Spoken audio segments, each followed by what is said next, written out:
কিন্তু আপনাদের কাছে বলে গেলাম, আমার এই ওয়াজটা আপনারা বাড়ি দেয়া মাথা বালিশে রেখে একটু চিন্তা করার জন্য বলে গেলাম, এই হুজুর কি ওয়াজ করলো, এভাবে আসলে হয় কিনা আপনাদের কাছে আমি রেখে যাই। আপনার রঙিন চশমা খুলে আপনারা সাদা দিলে চিন্তা করে ইসলামের মধ্যে পরিপূর্ণ দাখিল হওয়ার কথা কে বলছে? আল্লাহ। এই আয়াতটা নাযিল হয়েছিল কে জানেন? এটা শানেনুল আছে। এখন অত কিছু বলতে গেলে তো মূল কথা বলা যায় না, তারপরে না বললেই হচ্ছে না। আব্দুল্লাহ ইবনে সালাম ইহুদিদের বড় পণ্ডিত ছিল। ইহুদিদের নিয়ম হলো কি, তারা উটের গোশত খাইতো না। কিসের গোশত খাইতো না বলে? উটের গোশত খাইতো না। উনি ছিল ওনাদের পণ্ডিত, তাওরাত ইনজিল অন্যান্য আসমানি কিতাবের আলেম ছিলেন। উনি মুসলমান হওয়ার পর উনি সব করবে, বুঝলেন কথা? নামাজ পড়বে, রোজা রাখবে, পানি বাতাই দিবে, তাহাজ্জুদ করবে, খালি উটের গোশত খাবে না। হ্যাঁ মুসলমান খেয়াল করো, খালি কি করবে না? উটের গোশত খাবে।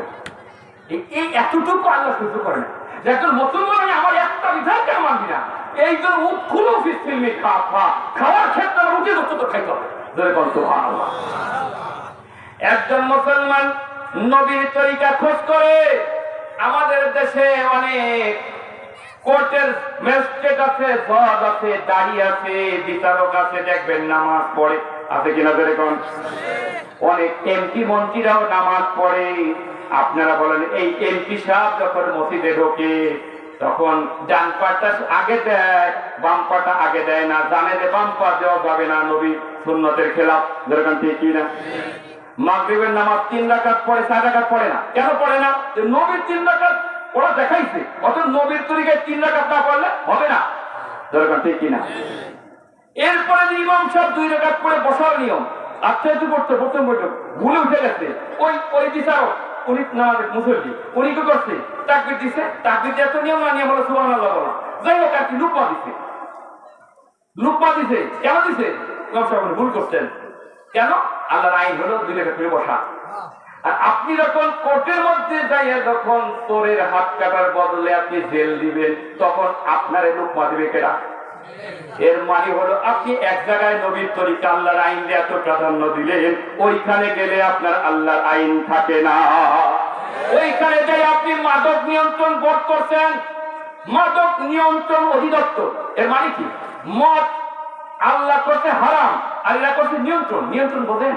মানে গাড়ি ড্রাইভার খুব দ্রুত চালাচ্ছে, তখন আমরা বলি ড্রাইভার নিয়ন্ত্রণে চালাও। এই নিয়ন্ত্রণে চালান কি বন্ধুকে বসে থাকা? আল্লাহ করছে মদ হারাম, আর এরা বানছে কি বলে? নিয়ন্ত্রণ অধিদপ্তর। খাও তো মুখে বসে খাবা না, ওই পরিমরিরা যেখানে যাই খায়, ওই সমস্ত সোনারগাঁও হোটেলে যায়। মানে এক দেশে এক এক আইন। ওই ইহুদিরা যেমন বড়লোকদের জন্য এক আইন বানাইছিল আর গরিবদের জন্য আর এক আইন বানাইছিল, আজকে আমাদের বাংলাদেশে একই অবস্থা চলতেছে। পোলাপান মদ হিরোইন ফেরি মারে, আর ওইখানে যখন কোটিপতিরা যখন শয়তানকে নিয়ে হোটেলে মোটেলে নর্থকি নিয়ে মদ খায় বা কমি করে, তখন পুলিশকে ফেরত দেওয়া হয়। এর মানে হলো একই দেশে এক এক আইন। কিন্তু আমার নবীর কথা কি ছিল?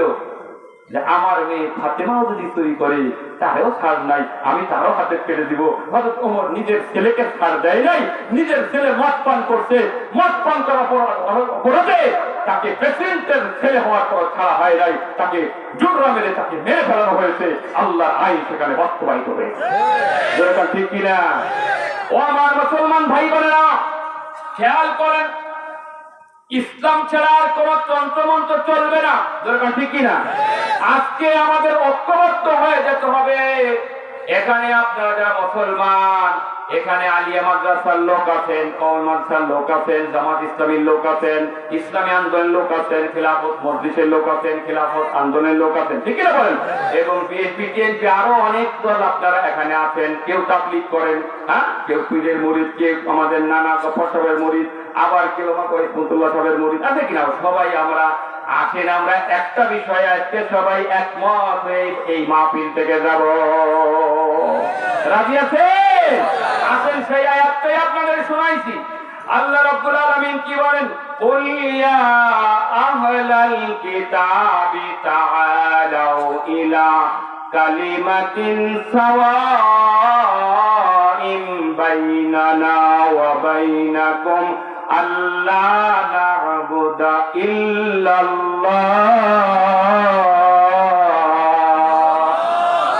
হে পিপুল অফ দ্য বুক, হে নবী বলো, হে আহলে কিতাব, এখন আহলে কিতাব বলতে আমরা যারা এখন যত দল আছি সবাইকেই বলা হয়, দরকার ঠিক না? আমরা এখন সবাই রাগ দিতেছি, তোমরা আসো, come to word common between us and between you.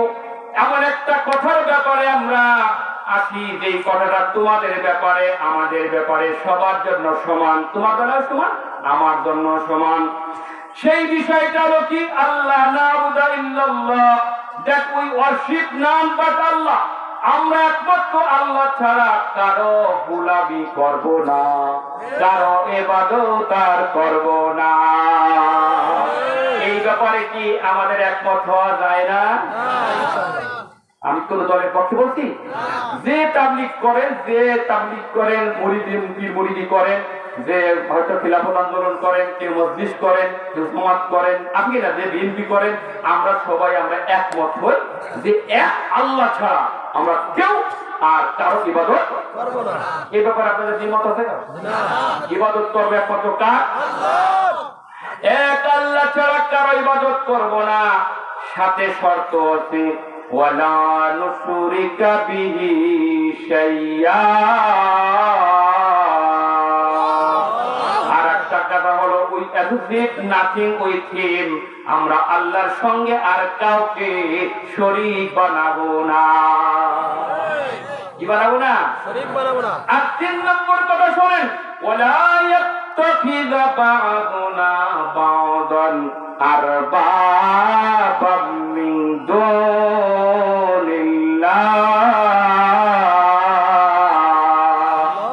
3 number point হলো, আমরা কি করব না, and that some of us do not take other as Lord instead of Allah। আমরা আল্লাহ ছাড়া একজন আর একজনকে রব হিসাবে গ্রহণ করব না। কয়টা কথা? 3টা। ধরবেন কয়টা? খেয়াল করে ওয়াজ করেন, না ওয়াজ বুঝবেন না। 1 নম্বর হলো, এক আল্লাহ ছাড়া কারো ইবাদত করব না, আল্লাহর সঙ্গে কারো শরীক করব না। আর 3 নম্বর কথা হলো, একজন আর একজনকে রব বানাবো না, কারণ আমাদের রব তো দ্বিতীয় কেউ হতে পারে না। আমাদের রব একজন, তিনি হলেন আমাদের আল্লাহ। ইন্নাল্লাযীনা ক্বালু রাব্বুনাল্লাহ,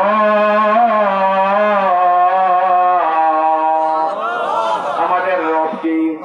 তাহলে বলেন, আল্লাহ আমার রব, ওই রবি আমার সব। সবাই বলেন, আল্লাহ আমার রব, ওই রবি আমার সব।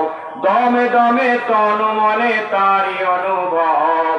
আল্লাহ আমার রব, ওই রবি আমার সব। তোমার দুনিয়াতে আমি যেদিকে তাকাই, তোমার দুনিয়াতে আমি যেদিকে তাকাই, অথই নিয়ামতে ডুবে আছি সবাই। পাকপাখালির গানে, পাকপাখালির গানে তসবিহ করো রব। আল্লাহ আমার রব, ওই রবি আমার সব। দমে দমে তন মনে তারি অনুভব। আল্লাহ আমার রব, ওই রবি আমার সব। আলহামদুলিল্লাহ। আমাদের রব হবে কয়জন? রব কারে কয় জানেন? আল্লাহ রাব্বুল আলামিন যখন আয়াত নাযিল করলেন, এই ইহুদিরা